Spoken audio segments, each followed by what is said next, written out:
All right, in 2021, the overall value of the Jamaican music industry was reported as US $12.2 billion, US with a B. However, the industry has taken a huge hit since the pandemic. S&B Creative Group's Chief Executive Officer, Dean Shepherd, joins us now to speak to us about that. Morning, my friend. Welcome to Smile Jamaica. Long time don't see you. Hope all is well. Morning. Wish it was under better circumstances, but Yeah. happy to be here nonetheless. Yeah, boy, when I read that, US billions. Whew. So how tough is it first for someone like you personally before we get to the overall business that's been so badly affected? I mean, it's really tough. I mean, when you talk about the topic about surviving, it's really about surviving because you get into business to thrive, not to survive. But pretty much what we've been doing is really just trying to survive. We're really trying to take care of as many of our staff as possible, keep as many people employed as possible, pay our bills, of course, but it's tough. And so we're looking for any light at the end of the tunnel. But we're going to have some creative ways to, move even while we still have the pandemic upon us. So Nev has quoted some figures in US. Let's bring it home, Dean. Can you give us a state of play, kind of like where we are now? What do those losses look like locally? And how are we really feeling it here?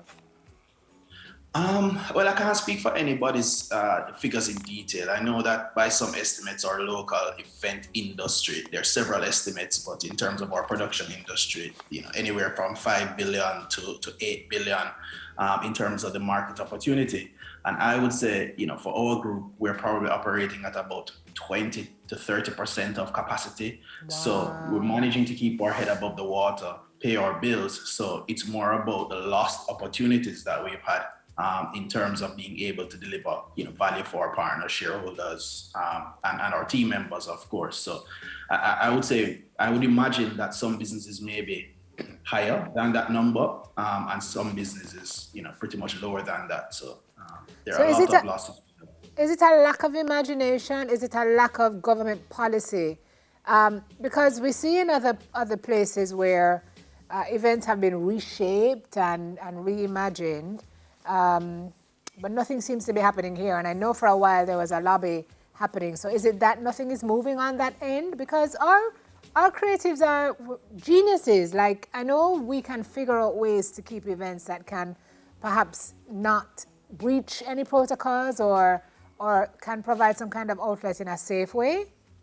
Mm-hmm. It's a tough one because it really, it's not about waiting for the pandemic to end. I think that it's more about being more creative with the tools that are available, testing, vaccination primarily, to be able to use the protocols to have some semblance of events happening. So, of course, everybody has started with the virtual events. As the numbers get better, the hope is to have more hybrid events. So you start to incorporate more live audience in the event experience, because Jamaica is no different from around the world.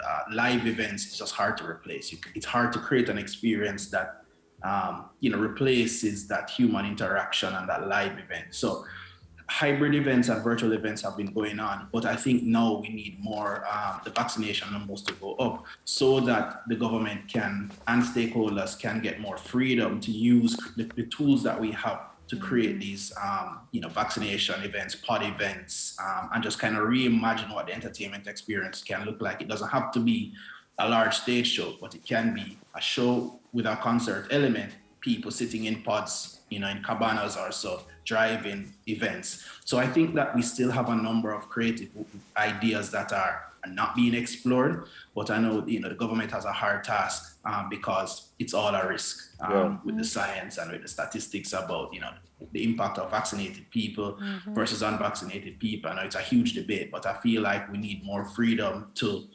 explore and use the protocols and the tools to create these new type of events before trying to get back the large stage shows and large concerts, large parties. I don't think that would be for right now. And right now we're at 21% vaccinated, so that's going to be difficult, even if they say, well, only vaccinated people can go. It's still not going to get a whole lot of people. I'm not asking about finances here, but how often would you put something on, and when last have you put something meaningful on? So we're not talking about money here, but how often were you involved before the pandemic shut down everything? Well, our group is a mixture of companies, and so those mixture of companies have different clients and type of events that they serve. So in my personal capacity, some of the events that I would have put on in 2019 would have been, the end of 2019 would have probably been the last party or event. But moving into the pandemic, we found that it's larger weddings. We have been fortunate to work with some government agencies with concerts, virtual concerts, and that allows us to get our team out, utilize our resources. So to answer your question, is really we've had a few large weddings. In terms of the segments that have been continuing throughout the pandemic. I would say weddings, corporate events, because the event industry has such a large ecosystem of people that depend on the industry, that in any glimmer of hope, there's somebody saying, let's do this, let's do something here, let's do something here, because people have to work. And so primarily the concerts, we've had some virtual concerts, weddings, and those are the primary segments that have been operating since. Obviously, we would have benefited a little from the small opening last year. We got a few events and a few people out to work, but I mean, that's primarily it. So, and that's what we're focused on right now. Yeah, rough. You mentioned the importance of the vaccination aspect, Dean, and doing even some vaccinated-only events. Some folks have said that, yes, you guys are lobbying for the opening up of the industry, but you're not lobbying enough for folks to go or encouraging enough folks to go, or the entertainment industry's voice coming together to say people go and get vaccinated. That cry is not loud enough. What are your thoughts on that? Most people I know in the industry are very vocal about it. They're on most social media campaigns. They're reposting stuff from the Ministry of Health, from Minister Tufton, posting about the vaccination sites. We personally support a lot of the vaccination blitzes with our tents, our sanitization services, protocols. So I believe that there is a loud voice, but the voice of skepticism and conspiracy is also very loud. So I don't agree that the voices aren't loud. They are loud. I think that if you gave the industry more creativity to host some different types of vaccination events where people could come to get vaccinated, we could put on a vaccination concert.